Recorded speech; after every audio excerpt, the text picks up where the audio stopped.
Hello, good evening, and welcome. I'm John Lazarus with Stories Matter and DD Publishing. Imagine a story where a secret agent is asked to find the kidnapped son of an intelligence official. An exciting scenario, right? But halfway into the story, we realize not only does our protagonist need to find the son, he needs to stop him from unintentionally unleashing a secretly implanted supervirus. Ratchets up the tension, doesn't it? As you probably guessed, I didn't just make this up. This is the plot of 2002 classic sci-fi thriller Ballistic X vs. Sever. But I use it only to show how important raising the stakes are to your story. We'll discuss what stakes are and how to implement them in our fiction on this edition of Stories Matter.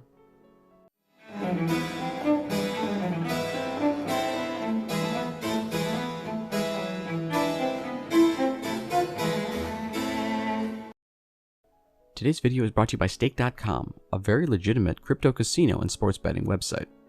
If the drudgery of your 9-to-5, your monogamous marriage, or your court-ordered blood alcohol monitor has got you down, maybe you need to find a way to raise the stakes in your own life. On Stake.com, winning might not be guaranteed, but fun and excitement is a sure thing. Stake.com is also the only legal online gambling website that allows you to directly tweet the athletes you're betting on to offer words of encouragement. Call your bookie today to see if Stake.com is right for you. So, what do we mean when we say raise the stakes? Stakes are something gained or lost in the character's pursuit of a goal. They are potential consequences.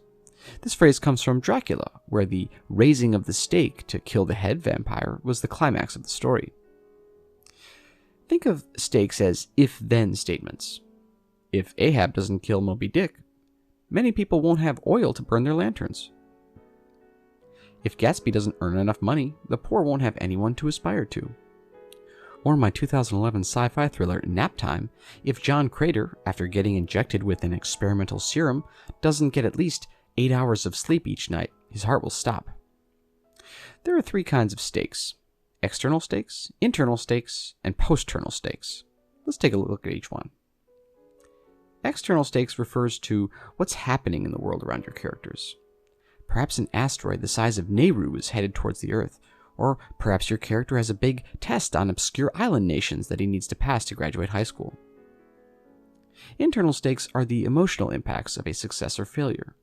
They are what fuels the character to pursue their goals. Revenge is a big one, as is love. In The Count of Monte Cristo, it's the thought of living in a world where injustice isn't resolved. In legendary Denver Broncos place kicker Jason Elam's Monday Night Jihad, it's giving up the sport you love to stop the terrorists from destroying America. For the sake of brevity, I'll just say that post-ternal stakes are the stakes for the reader if they don't finish the story. Confusion, blue balls, or a dearth of knowledge regarding the dangers of radon are all common post-ternal stakes. If your reader isn't experiencing anything like this after they stop reading your book, it's most likely that your stakes aren't high enough.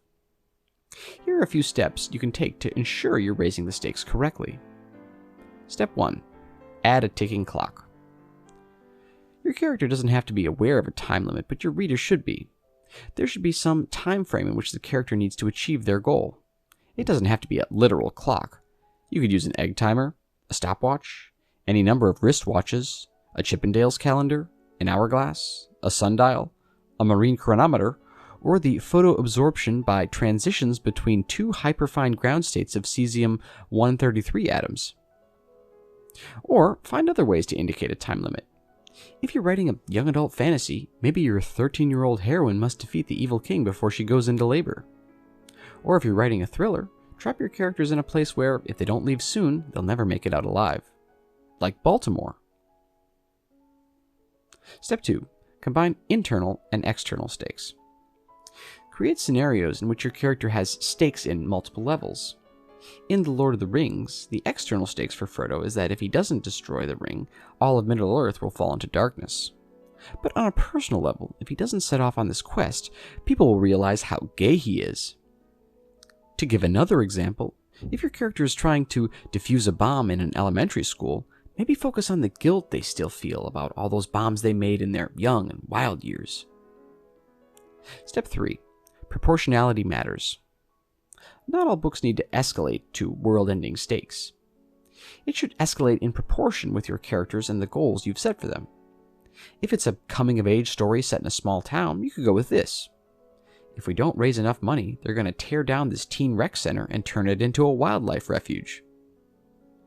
In one short story I wrote called Action News, the stakes were simply whether or not an all-male local news broadcast team would have good ratings.